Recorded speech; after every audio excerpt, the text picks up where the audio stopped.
I'm Lee Russo, and with me at the table is Al Zorian, and joining us very shortly will be Mike Davis. And Al, this is it, the championship program, our second seed. Smiling Tom Martini? Martini. Later. Tino. Later, Martini. We've been celebrating the anniversary already. And he's going to be going against young Kevin Mansi, who has defeated 2 challengers previous to this. And of course, those of you who have been with our program before and have seen Duckpin bowling, you know why we call him Smiling Tom. Well, let's see if Kevin can do anything about Tom Martino's smiling condition. Now, we saw Kevin 3 weeks ago.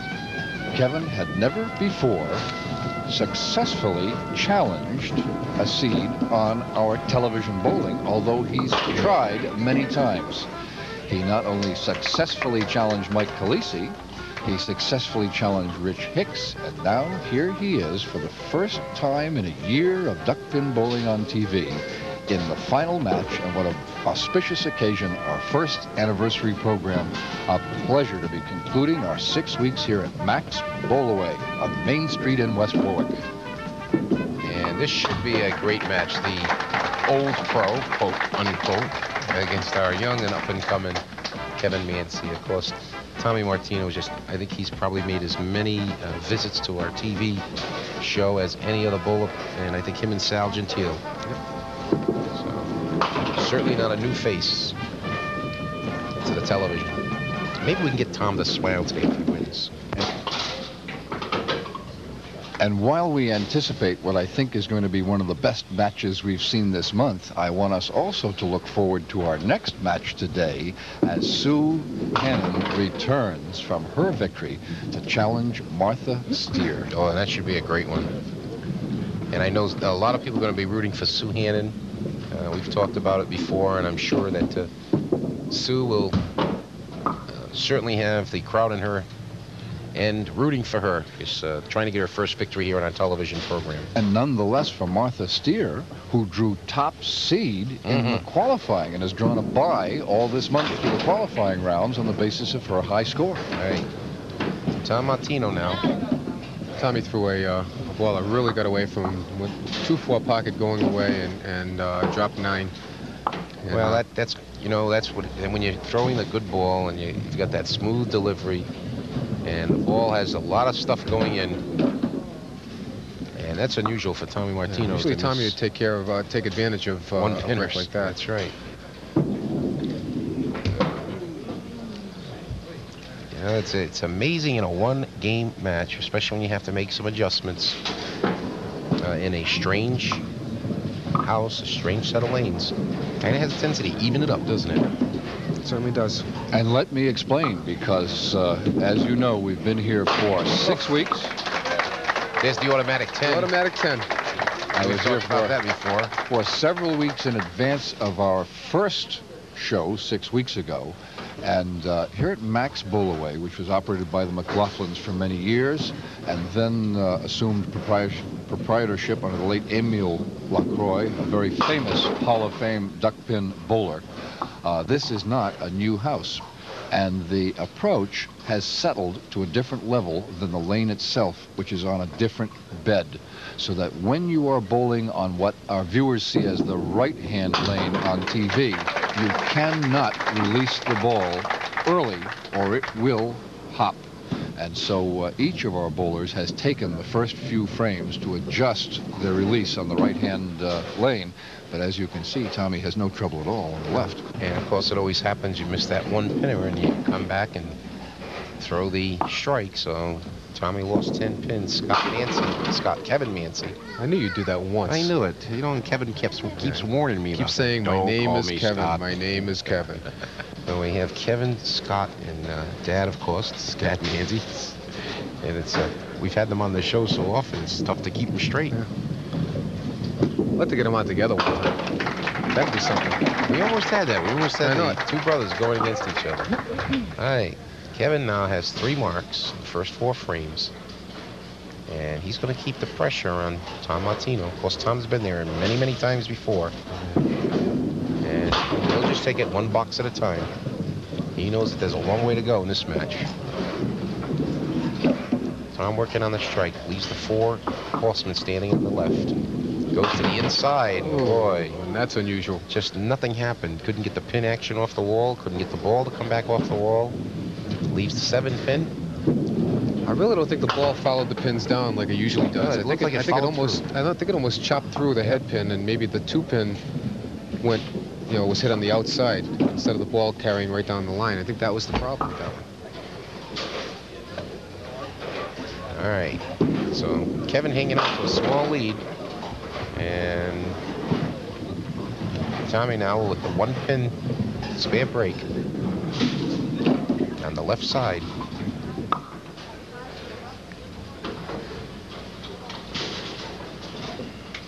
Shooting at the 6 pin. That's going to slide right. You can see his shoulder sort of dip a little bit on that one. That's something unusual with Tommy. There, he stayed a little straighter on that one, right at the pin. All right, so Tom Martino here having a little tough time getting started. And Kevin Mansi working in frame 4 on the spare. 7 pins ahead. Plus this ball. Plus this ball.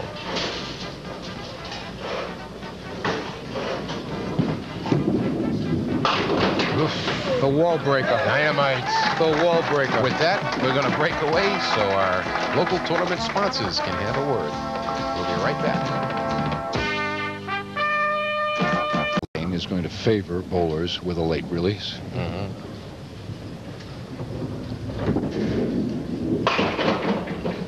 Plus, I'll tell you, as you watch the tight shot, if you look closely at Kevin, not something we'd recommend to people who are beginning duckpin bowling, but Kevin rotates his wrist at the very last minute before the release. I'm sure he's putting some pretty fantastic spin on that ball by doing it, whether he does it deliberately or not. Ordinarily, you'd want to start out with your hand in the release position and not try to rotate it the last second before you release the ball. But watch Kevin now in the tight shot when he releases the ball. Well, if you do that, you can really maximize the effect of the mix action. I mean, it's a real tough ball to throw, but if you can control it.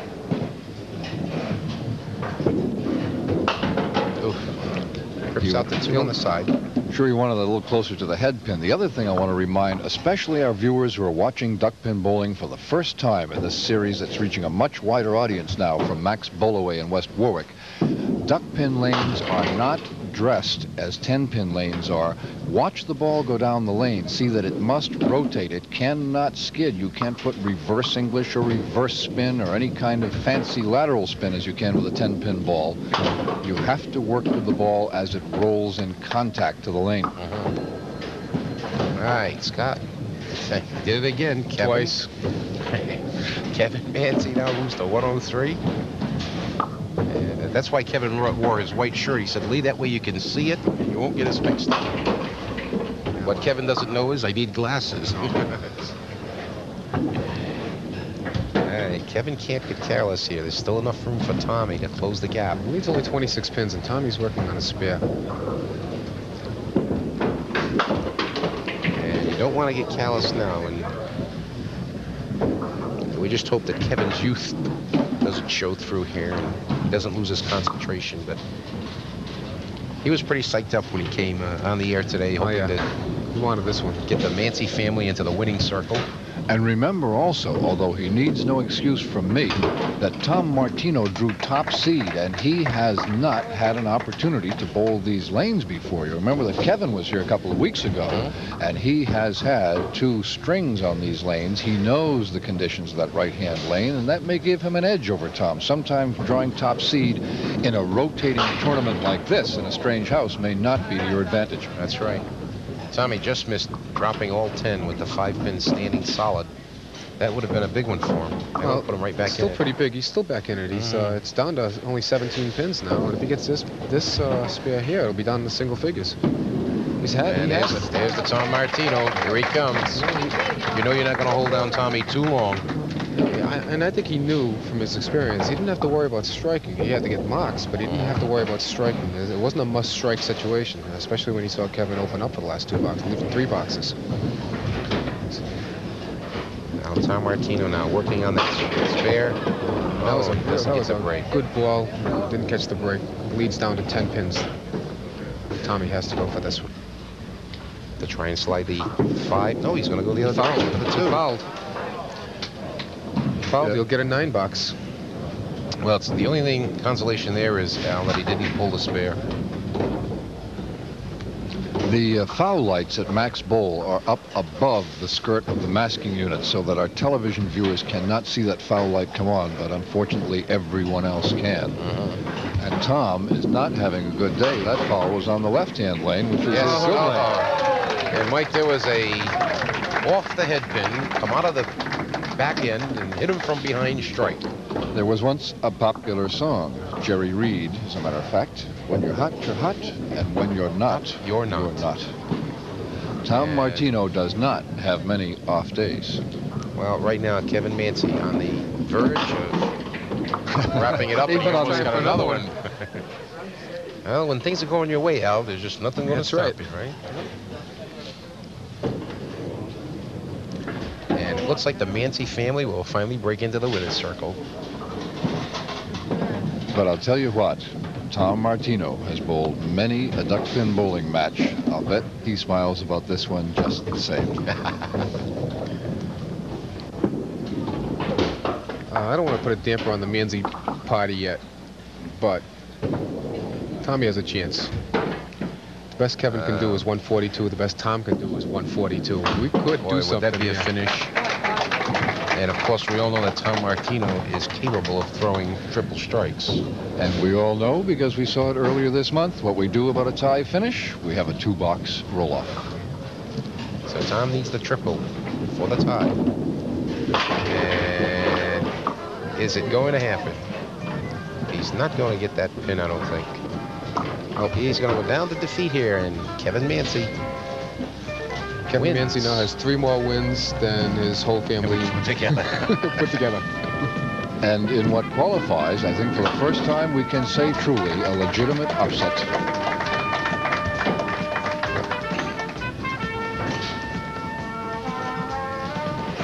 All right, Tom Martino putting the finishing touches. And Tommy's going to finish 130. 130 to Kevin Mansi's 142. And we'll be back after these messages with our women's championship match on our first anniversary program. Well, here's our final ladies match this championship round. And it's going to feature our winner from last week, Sue Hannan. And she's going to be going against our top seed in the qualifying roll-offs, Martha Steere. And I think this is Martha's first appearance, is it not? That's right. This is her first time on TV. She ran away and hid from the competition in the qualifier. She had a 695 qualifier roll-off with a strong figure. 166 high game. Martha is from Chapatchit. She's ranked 5th in the state of Rhode Island this year. Her high single is an even 200, and her high 3-game set is 473. She bowls in 4 leagues. 4 leagues. Home lanes are hot side lanes. That's becoming more and more so. We have more of these women bowling in more leagues and more difficult leagues. These are not the average housewife at 9 o'clock in the morning type leagues. There's a real great women's triples league at Town Hall on Sunday nights. If you want to see some good women's bowling as well as good men's bowling, that's the place to go on a Sunday night. And of course, Sue Hannan, who 1 year ago on about this date was in the hospital with a very severe back injury and has made an unbelievable comeback to duckpin bowling. And we talked about that on last week's show where she was injured in a horseback riding incident. And it's just incredible she's been able to come back as strong as she's been able to come back also. If it was possible, I think she's throwing the ball even better now than she did before the accident. I couldn't believe her throwing any better, but she is throwing so smooth. And strong, powerful. Yep. But, right there's an indication. She kicked out 5-7 on a very light hit. And it's 2 straight 5 pins in a row she's got to shoot at. well, Sue has been on our show a number of times before. Has finished second, I think, on both occasions, hasn't she? That's right. And she's got a chance now for her very first duckpin TV Duckpin championship, and I know she's ready for it. She's really psyched. She gets her 10. That moves her to 29 through the first 2 frames. And Martha Steere now, the one thing that's going to stand in the way of Sue Hannan becoming her first overall victory. And certainly no easy competition. No. Martha throws a very powerful ball. She brings it out a little bit to the left, sort of like Gary Manson's line. Comes out a little left and in shoots. It really explodes on the end, especially when she hits 1-2 pocket. That one she left out a little bit. Cut through the middle of the first ball and let the second ball hang a little bit, and that caused a little problem. So she's got to work for the wood now. And she picks 2, so she'll move to 17. Sue Hannan now has a 12-pin lead through the first 2 frames.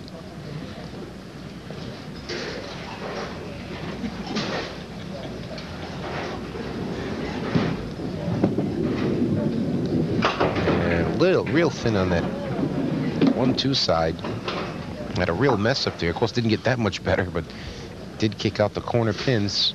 She leaves up 4-5, 7-9, and I have a feeling she'll probably try to slap the 4-pin off the left sideboard. Just going for the 5-pin. Pull the 5 away from the 9. She'll have to work for the 2 pins in the corner.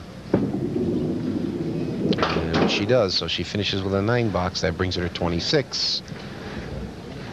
And Sue Hannan now has a chance to open up a sizable lead with any type of mark here in frame number 3.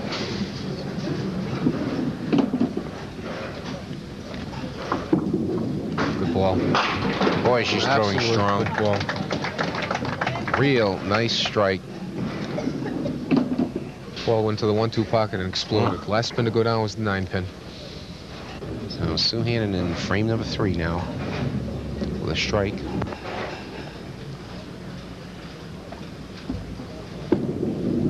Throw it out there. There's another one. There's There the it doubles. was. Susie, like, she let go of that thing. I said, there it was.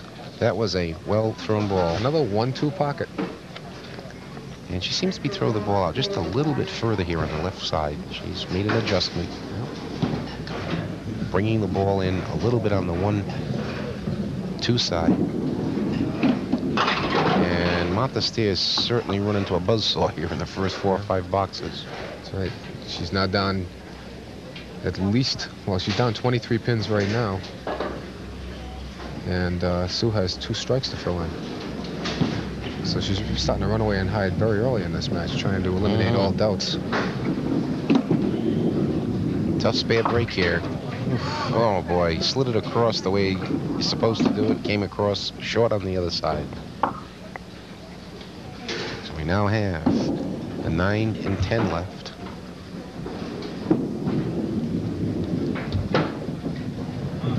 She comes out with 8. She's now got 34 on the 4th box.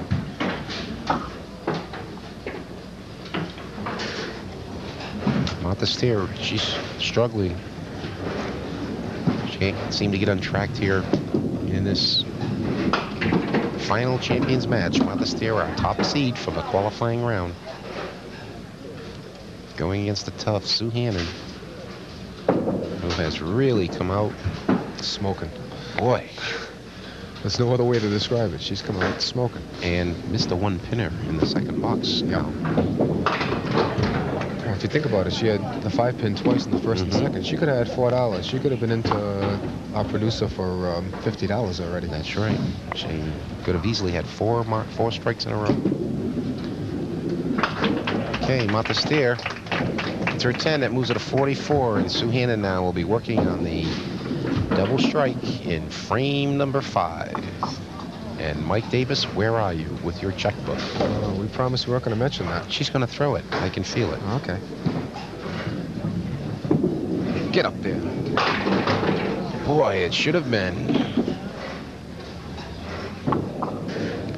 And he's off the hook again. That's it.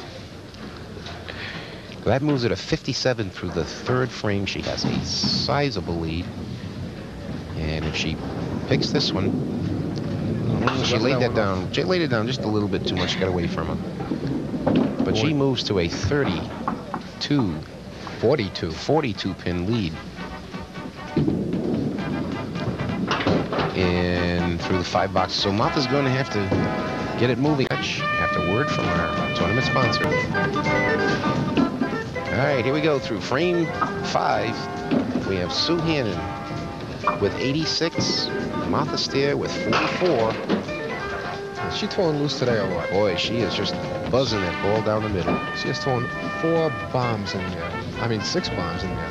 Well, that is 5-9 drops. And of course, we had the 8 drop there, the last one. And that's 2 in a row. Sue smiles at herself. That can happen to you, too. When you get that far ahead, you get a little careless. A little complacent. And you don't concentrate as much. So Sue Hannan now moves to a 95 through 6 boxes. And Martha Steere now, the last half of the match, is going to have to get going here to close the gap and have any chance at all catching Sue.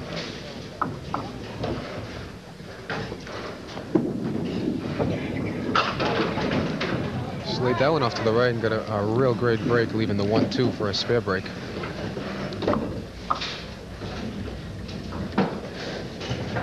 And Mike, while you were away, Sue Hannan came very close to tapping your purse. However, the 4 pin and the 7 pin. Nothing would please me more after 6 weeks on the air from Max Bowlaway to be able to give away a substantial amount of bonus money for our championship final. Plenty of time left. Let's see it happen. Martha's starting to come around. She finally picked her first spare, got her 9 drop on it. That brings her to 63. Leads down to 32. Still plenty of room. Oh, yeah. Martha's certainly capable of throwing strikes, and that one just slid off. I was out assembling some awards because we have a major presentation to all of the women who've been on the air for the past 6 weeks from Max Bowlaway here in West Warwick. And we remind everyone again that this is our first anniversary week, our very first anniversary on the air with the new Duckpin bowling program. And we just want to extend our heartfelt thanks to all the people who've made our time so enjoyable this past year. That's for sure, Mike. All of the bowling establishments that we visited and the proprietors that we met along the way who really put out to make their houses available for these tournaments. The leagues that also gave up their times during the year so that we could come in and film and set up cameras and lights. And we'd like to extend our thanks to those people also. Meanwhile, Sue Hannan just pulled off the 110. She can't do anything wrong. No, when you're 32 pins up, you get the 1 pin to go off the left sideboard and hit the right-hand corner pin. That's just the way it is. And we got another shot to look at that one again. Our biggest thanks of all go to the bowlers. Oh, sure. Who made this program the most popular bowling program on Rhode Island television. And Mike, every day that goes by, we have people that stop us and say how much they've enjoyed us and they've got to see us, and they've appreciated that Duckpin bowling is back on the air in Rhode Island. And I don't think anybody gives it any particular import, but I did have the privilege of being part of the staff of the Candlepin bowling program on the former WHDH-TV Channel 5 in 1965. That program was only 5 years old, and I have been privileged this past year to produce this series of duckpin bowling programs here in Rhode Island. I think this is probably the most auspicious return you can imagine. 1965, you told me you were only 26 years old. Well, I was a pin boy. I see. That was his appearance on WHDH. Well, if you think I've borne up well over the years, our friend Don Gillis, who celebrated his 27th anniversary on the air in 1985, is still going strong as well. All right, Martha Steere here is trying to chip away at the lead that Sue Hannan built up. I don't think Spears are going to do it, though. No. Need more than a chipper here. He's going to have to hit the driver out there now. Yeah, need some hammers. Got to be looking for strikes. It's really tough when you're first time on the show. Yep. You got a little butterfly, and your opponent comes out and starts out with a spare 9 drop, opens, and then throws a double strike at you. I know the feeling. I know the feeling. That's the first time on for me. Same thing. That's He's right. bowling against Roger LaCroix, and he started off with a double. That's right. It really loosened your socks a little bit. Yeah, a little bit. Thankfully, he waited for me, but that's... Well, Sue Sue didn't wait for anybody. No, she doesn't wait. She finished going right from there. She got that ball way out there on the line. She's really pumped up. She feels this first championship victory certainly now within reach. Just being careful not to make any major mistakes here. Would like to get one more mark on the board. And well, Martha's best is 140. And right now, Sue Hannan is 31 over right now. So she doesn't even need the mark to close Martha out. Okay, so she can do it now with an 8 box, I think, right? Yeah, well, an 8 box to force a tie. And 9 box will close it out. And you may think this an odd interjection, but I'm sure you noticed in the past 6 weeks, there was one face we did not see in our women's tournament. And that was Mrs. Joan Brochu, Yes, Duckpin we Bowling certainly Hall missed of Joan. Famer. And I want you to tell you that for the first time in the entire year, she did not make the qualifying cut in the roll-off here on December the 9th and 10th, 1985.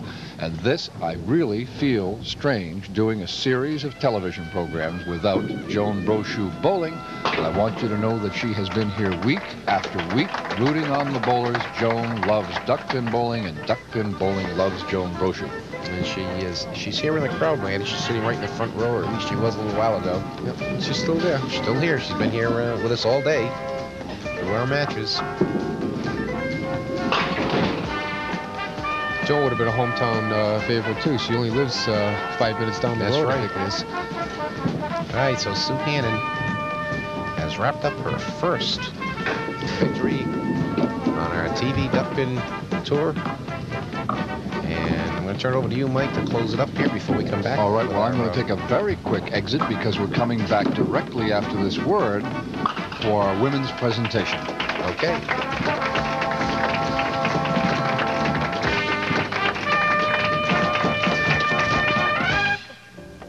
High-style knits lie at the heart of this year's fashions.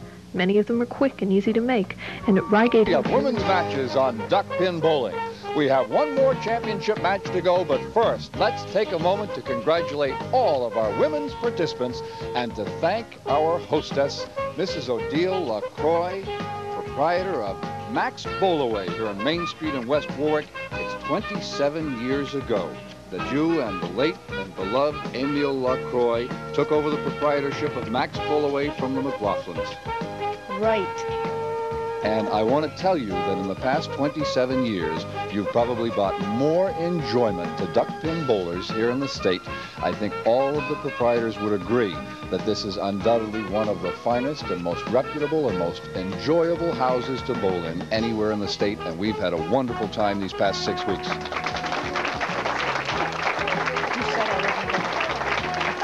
That's all right. The applause speaks for itself. What I want you to do for us this week is to help us pass out the awards to our WNDA and other, because this was an open tournament. We have professionals and non-professionals who bowled for us. First of all, I want to start out with our unsung heroine at the Bowling Academy in East Providence, and now again at Max Bowlaway. For more than the past 12 weeks, Shelley LaRoche has stood by week in the wings as our designated alternate.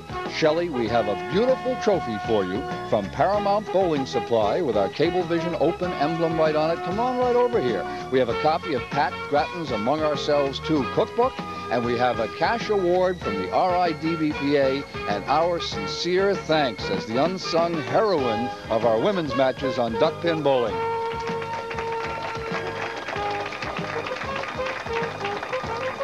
Now, let's start with our finishers. Our first qualifier, she didn't quite make it past the first rung, but she gave us a good time while she was here. You know this young lady? I sure do. Well, She's a great bowler. Why don't you introduce this young lady? My daughter-in-law, Debbie LaCroix. Debbie, we have a beautiful plaque from Paramount Bowling Supply to commemorate your participation in our Duckpin Bowling television program, a copy of the Among Ourselves Cookbook 2 by Pat Grattan, and a cash award from the RIDBA. And don't forget your membership in the Table for Two Dining Club. 75 complimentary dinners throughout 1986, courtesy of Ben Weiss and the Table for Two Dining Club. Thanks, Debbie. Okay, Mike. Our next winner, of course, is very, very familiar to our television fans, Donna Carlson. Donna. And your plaque, and, of course, the cookbook. And you are inviting us all over for dinner tomorrow night. Oh, good. And, of course, your cash award. Congratulations, Donna. Oh, let's not forget the Table for Two. Lori, come on over here. We're getting a little short on time. Lori Cabral. And Lori, we have for you a cash award and the cookbook. Boy, we have a lot of great cooks around here, I'll tell you. And membership in Table for Two, and our warmest thanks and congratulations for participating in our first anniversary series.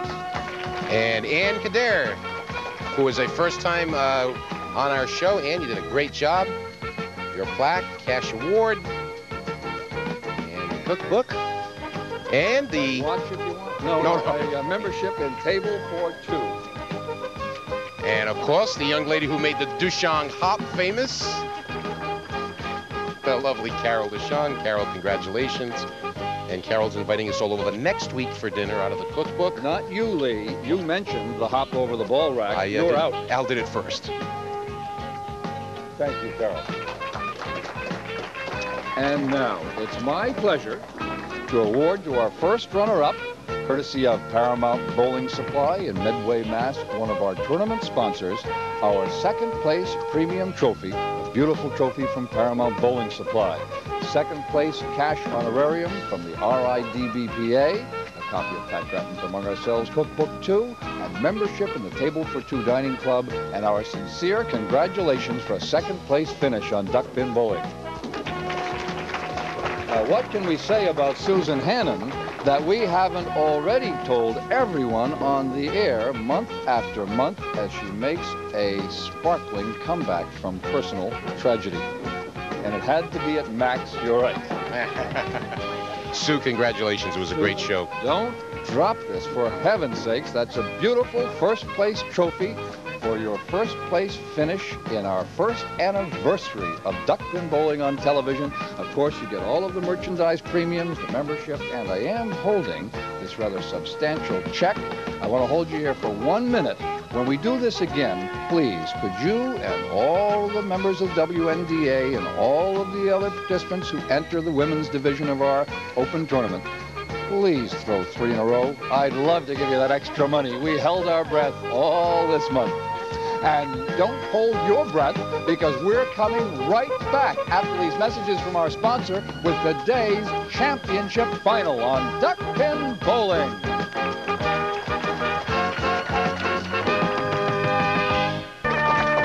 Well, this is it. We got the Mansies all together now. And now Scott is going to try and uphold the winning ways of the family, but he's got some real tough competition. Steve Richmond, who won just about everything last year, all kinds of honors, and it didn't take him long to prove to us why. Steve Richmond was the top seed of this qualifier with a 767 total. And he had a low game of 135 and a high game of 167. He had 2 167s back-to-back. Steve Richmond is #1 ranked men's bowler for the 3rd year in a row. And this year he was the 1985 Pro Bowler of the Year.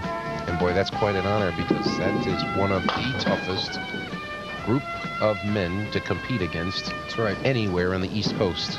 And what a great hour of television we've had today. First, Kevin and Tom Martino, and then Sue Hannan and Martha Steere, and now look at this. Scott Mansi challenging Rhode Island and the nation's top Duckpin Pro Bowler. And boy, I'll tell you, this would be a major upset if Scott were able to overcome Steve Richmond. I think that is weighing heavily on his shoulders at this moment. And of course, now he'll have to live up to the ribbing of his brother Kevin, should he not be able to pull off the victory here. No, I think I said this once before. Losing a duckpin bowling match to Steve Richmond is nothing that you have to worry about. Matter of fact, people would pay for the education of bowling next to Steve Richmond. And that's for sure. And I'm sure his wife Angie's here, his son, rooting him on. And there's the double. Double. I know, Al. The Richmond Express. This is our last chance, Al. That's it, the last chance. All right, it's chance. been 6 weeks, 18 matches. Is this the week? This is our last chance. Well, you know what? That we're not going to mention. We're not going to mention it. Not a word. It's off the head. All right, so that opportunity goes by the boards. And I don't think it's going to be our last chance. I really don't. The way Well- both of these guys throw strikes, this is not going to be the last chance. It might be the last game, but it's not the last chance. if not, then we don't give away that 25 or any of that money. Maybe Mike will take us out to dinner after now. Yeah, well.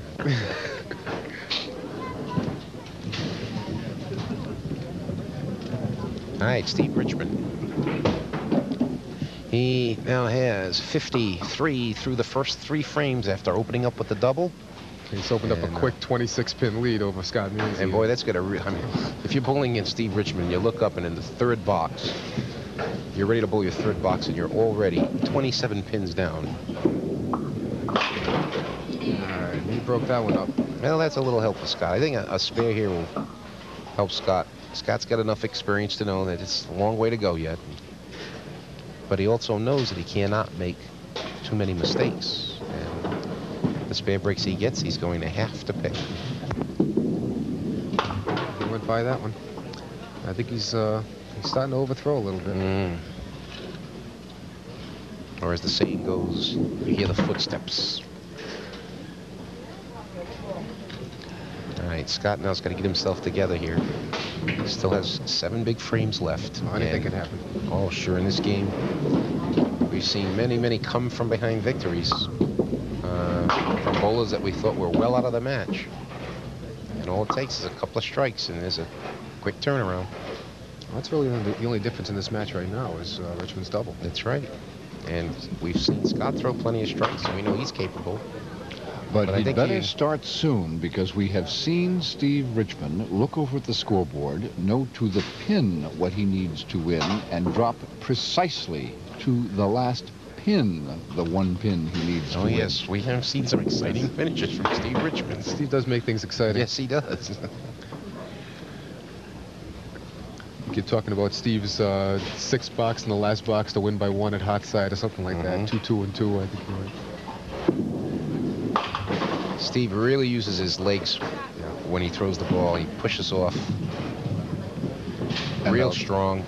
I'll That's where tell he you gets his power something from. extraordinary. There is real tension in the room. You hear how quiet it is. People are really anxious to see. Oh, look at that Great shot. try. Almost slid it across. Enough to grab the 2-pin in the front. There is nothing safe when Steve Richmond is throwing the ball. As an opponent, even the 7-10, you sit there and say, well, I hope he doesn't make it.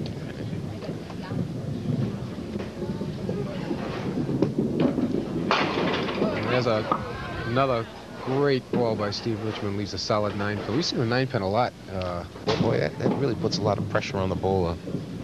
Keep picking those 1-pinners and the 2-pinners.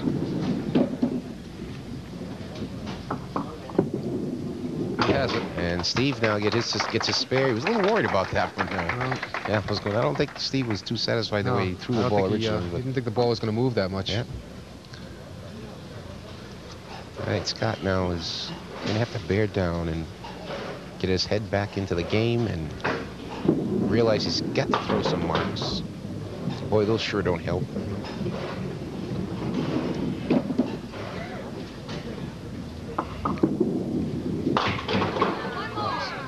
Oh, a kick off the plate.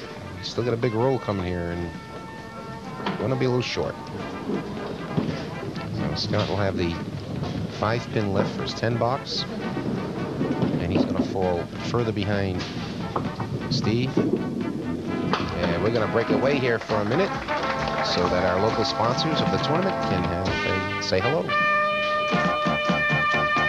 Match here at Max Bowlaway on Main Street in West Warwick. And Scott Mansi is not enjoying the spell of good luck that his brother did earlier in this hour. But we still have half a game to go. Scott is trailing by 27 pins. 27 pins plus Steve Richmond's Plus fill. Steve's mark, yep. So Scott needs to get on the board, and he needs to get on the board now. And again, he overthrew just a little bit, just enough. It's a second 2-pinner. He had the 2-4 earlier and the 4-7 now, and he hit the back pin on the left. All right, so Scott finishes with his 10. I think Scott would really like the opportunity to start this game all over again.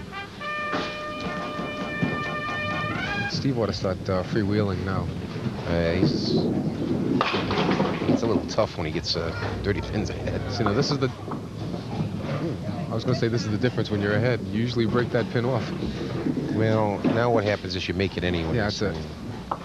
You either get the spare break or you make the split, one or the other.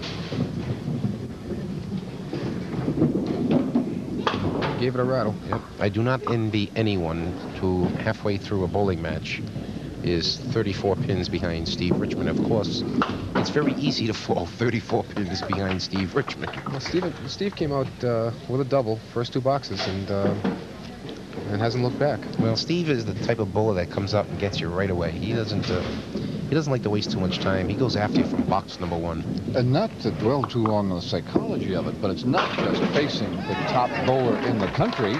He's just finished watching his brother with a phenomenal upset over another top local bowler. And talk about a bit of pressure on a young man. Well, we can hear Daniel in the background. Steve's son. Bring Daniel over here. Where is Daniel? There he is. Daniel right was, next to you, Mike. He made himself a celebrity at a Quidnick with the mixed doubles when Steve and Angie both were in it. Yeah, he's sitting there with his coloring book, cheering his dad on. We're going to see if we can get Daniel on. Hey, Scott breaks the ice finally in frame number 7. Says to himself, "Thank you, dear Lord." I think the last thing you wanted to see was a 2-pinner. He just blew the last 2 that he shot at. Of course, you have the other effect also when you get that far behind. You also get loose. You say, "What the heck?" At this stage of the game. And Scott's having trouble dropping more than 8 on the first ball. That moves him to 74 through 7 frames. If you remember watching Skip Mansi the several times that he's been on Duckpin bowling on TV this year, Scott bowls very much like his dad. Kevin is developing his own unique style, but watching Scott is very much like watching Skip Mansi. Yep. You know, Mike, while Steve gets up there and works on this strike, this is our last broadcast from Max Bowlaway. We'd like to thank the LaCroix family for doing such a great job in the last 6 weeks, having the place ready and set up. And Steve throws another dynamite first ball. And we'd like to send a special thanks out to that family. And also, Mike, you might want to mention some of the guys that have worked on our cameras and things in the last 5 or 6 weeks. Exactly. All of the members of Rollins Teleproduction Division for the entire 52 weeks. Our director and technical director has been Joe Stafford. Our video operator and the man who makes certain that everything works flawlessly is Tom Manna. Our graphic operator and also doubling as our lead cameraman, Kevin Baruti. Our camera operators, John Carolan, George Sherman, Don Lewis, Don Nosebleed Lewis, as we call him, because he always draws the highest possible position. He's the one on top of the scissors lift at the URI football games, which the Rhode Island Duckpin Bowling Proprietors sponsored this year on television. He's the one who was on top of the Biltmore Hotel on New Year's Eve in the freezing cold. Don always gets the... he gets the best assignments. The best vantage point. That's right. Well, they are quite a crew. And I know I send my thanks out to them, as Al does. They've done a great job all year. All right, so we're closing out this match as Scott Mansi now is 94 through 9 boxes, as Steve Richmond will once again prevail. Scott Mansi. All right, Scott, what do you say? Let's give it away. Yeah, why not? I mean, that would be at least a fitting end if Scott could pull this off, don't you think? I mean, after running up against Steve Richmond. I think in the last box of the last match of our series. Get down. Oh, We were already... let's run down there and kick it over for him, will you please?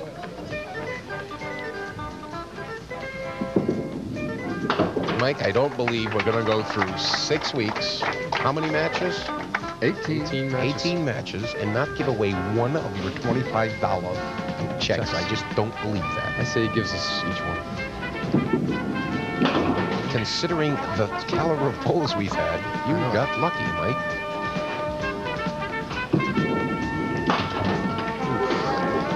Steve gave it a ride. Sure did. He's going to finish He's with in a the 150. We're tight for time, so we'll go right off Steve's last ball to a break and come back with our grand presentation.